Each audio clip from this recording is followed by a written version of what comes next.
macrocosm of Paramashiva. Let our organism become one with Paramashiva's organism. Let Paramashiva's organism become one with our organism. Let oneness become living strategy, living experience of all of us. Am the Mahavagya, doing intensely. Om Nithyananda Paramashivoham. Om Nithyananda Paramashivoham. Om Nithyananda Paramashivoham. Om Nithyananda Paramashivoham. Om Nithyananda Paramashivoham. And start sharing with us in the chat section whatever you saw in your search in the last few minutes, whether it was colors, shapes, numbers, pictures, whatever came into your third eye, whatever you saw in your third eye, please go ahead and share that with us.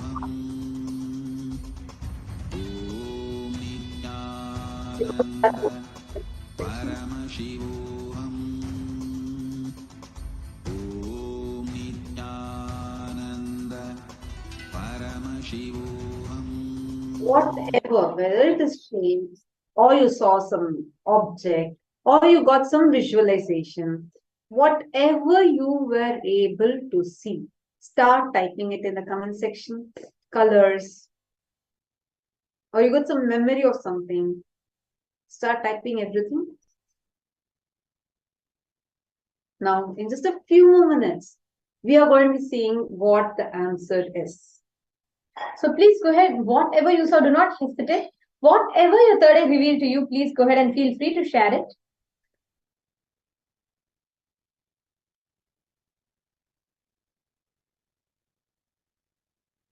Go ahead. Yes. Now it is time for us to see what the answer is. So let's all get ready to see the answer. We're now going to be projecting the answer for all of you. So the answer, the picture that we all projected for you was this, Swamiji with Trishul, Kalaveru in the background.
whatever I shared till now, condensing the whole thing and reviving it as experience, starting from completion, unclutching,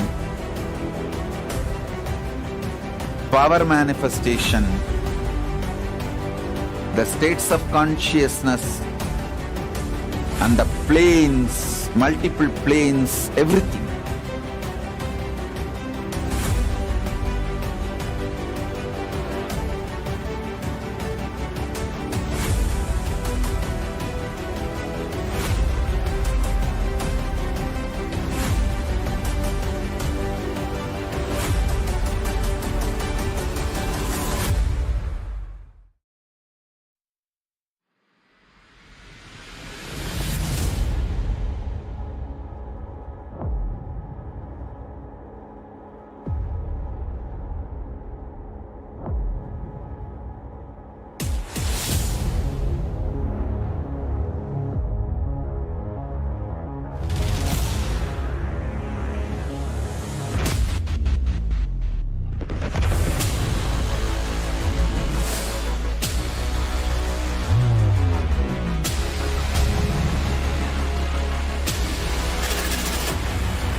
You will become Paramashiva.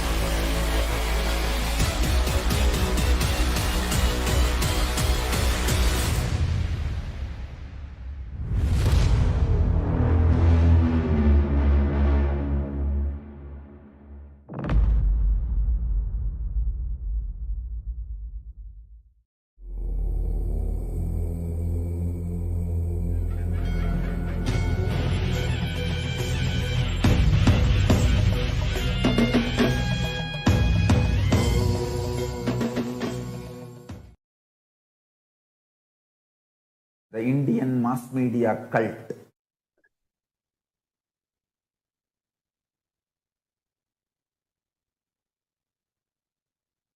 Sorry for the technical glitch. Nithyananda. Now, just as we all saw, Paramashivoham is literally going to be you having a blast with all these 64 manifestations of Paramashiva. These 64 manifestations of Paramashiva are the superconscious mutations of Paramashiva. Each of them manifested as a Shakti, as a power, when Paramashiva mutated himself for various different causes, various different actions, and various different purposes. So, Paramashivoham is going to be experiencing these 64 superconscious mutations of Paramashiva in such a way where you can awaken those powerful components and cognitions in you. Do not miss Paramashivoham, because this is just a glimpse. Paramashivoham is going to be advanced powers. Many of them you may not have not even heard before. And this is going to be like taking you through a journey into experiencing, into glimpsing the super consciousness. Actually, every time I remember that Paramashivoham is just few days away, I'm so excited because this is like literally for you to manifest Paramashiva and everything.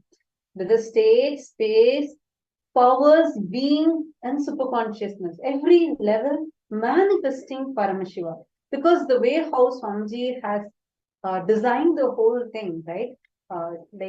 Just to share some of the insider secrets with you, like Swamiji has literally given how to manifest the powers of each and every super conscious mutations of Paramashiva, meaning all the powers, like the way you exist now to versus how you will be after Paramashivoham is going to be something completely unique. And most importantly, every single component, Swamiji has brought all the sciences of power manifestation together to gift it to all of us in Paramashivoham. So it's not just going to be experiencing 64 forms of Paramashiva, it's actually, you're going to be experientially understanding. It's not just say, oh, okay, this is Kalyan Sundaramurti, this is Kailasanathar Murti. It is not just going to be like that. But you're going to see how you can experience, awaken those aspects of Kailasanathar Murti inside of you. Each deity, its corresponding Shakti, and the various components, like what kind of Aushadas you need to put, what kind of gifts you need to have, what kind of yantras you need to have, and what are the herbs that you need to take. Everything is curated, designed, tailored, exclusively to give you the most authentic experience of Paramashiva. So anybody that is watching it, do not miss Paramashivoham. That is the program for you to experience this. These powers are all just basics. We all know third eye, and we have had it like too casually with us for too long now. I mean, how Swamiji has made it, right? When Swamiji told about, when Swamiji initiated a beginning to this power of third eye, Swamiji made a statement. Swamiji said, I'm going to make third eye available to everyone. Like how everybody has an iPhone, like that, I want to make this as a very common thing. And literally, that's how it has become. Now, even if you move, like, see, can you ever imagine just 5 years or 6 years before, if somebody said that they can move the matter, like they can move a coconut just like that, keeping it in someone's hands. Can you ever imagine that one day, oh yeah, I know about this, like, I can manifest it. You'll never ever feel like we would rather we would feel that it's just crazy to even think of that. Exactly. But see how Swamiji has made it. Swamiji has given a huge breakthrough. Now, anybody, whether the people sitting in the US or Canada or Australia or Singapore, Malaysia, India, any part of the world, you might be any part of the world, but you have already started manifesting these powers. How many of you here that are watching us live right now have started manifesting these extraordinary powers? Any powers, whether it is consciousness over matter, where just through your third eye, you are able to move a coconut or any object, or it is the power of third eye reading or body scanning or remote vision, any of the extraordinary powers.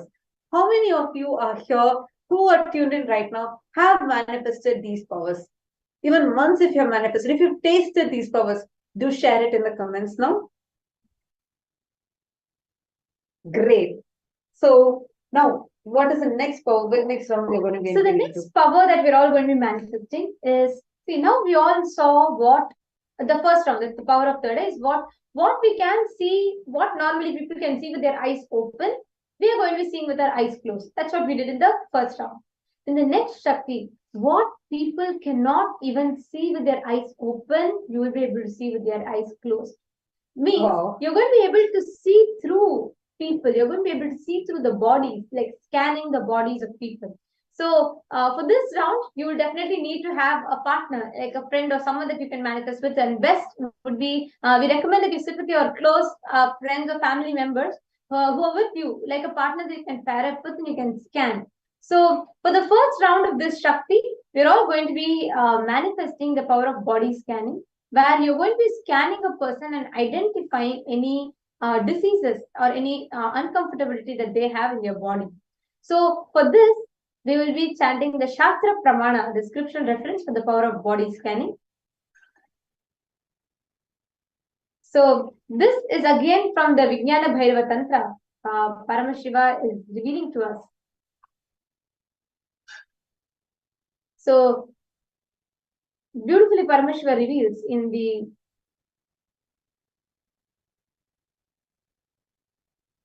Vijnana Bhairava Tantra. Swadehe jagato vapi sukshma sukshmatarani cha tattvani yani nilayam dhyatvante vyajyate para. Cognize deeply that from the subtle to the subtlest constitutive principles of your whole body, Swadeha, or of the whole universe, simultaneously consists of essential reality. They are being absorbed in their source cause, Paramashiva. By the experience of such restful awareness, one becomes complete from all thoughts and the supreme power manifestation happens. The next is after Pramana for the power of body scanning, where the entire Charaka Samhita, actually Charaka Samhita and Shushruta Samhita, this is like literally the medicinal book, and this reveals to us the entire science of medicines, Hindu medicines, and in fact even modern day medicines. And the most amazing fact of this is it was downloaded completely by a great enlightened master called Charaka, who through the third eye downloaded the entire science of medicines and medications. The next is Atma Pramana, where when Swamiji had a hand fracture, because Swamiji was riding on a horse, and due to the excitement and all the drum sound and music of where we were all celebrating Swamiji on the horse, this horse got a little scared, and then it literally like jerked. So it like shook, and because of that, Swamiji had fallen off of the horse. And at that time, Swamiji had a fracture, which normally would have left anyone with excruciating pain. But Swamiji was not just as an avatar beyond pain, but Swamiji was able to even tell the doctors precisely what exactly was happening, what is the impact of each medication taken in the system. And through the surgery, Swamiji was so conscious, like there's absolutely no pain, which completely left the entire medical team baffled.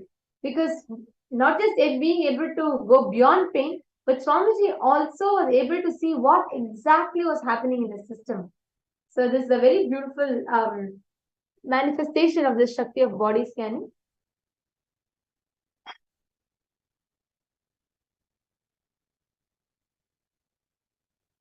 Now, we request every one of you that are sitting with us here, please connect to a partner. You can phone a friend, you can have someone in your vicinity, like your near and dear one, sit with you. Anything is fine.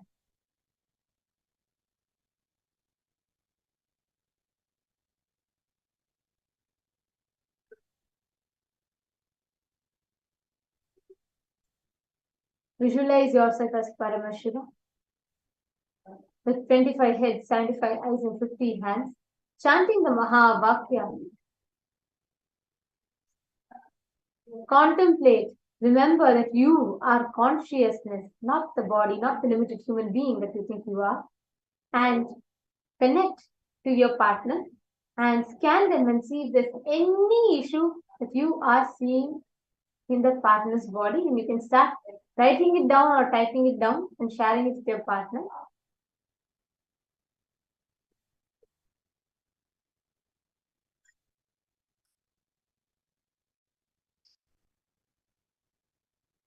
Please start scanning.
ॐ नित्यानन्द परमशिवोऽहम् ॐ नित्यानन्द परमशिवोऽहम् ॐ नित्यानन्द परमशिवोऽहम् ॐ नित्यानन्द परमशिवोऽहम् ॐ नित्यानन्द परमशिवोऽहम् ॐ नित्यानन्द परमशिवोऽहम् ॐ नित्यानन्द परमशिवोऽहम् ॐ नित्यानन्द परमशिवोऽहम् ॐ नित्यानन्द परमशिवोऽहम् ॐ नित्यानन्द परमशिवोऽहम् ॐ नित्यानन्द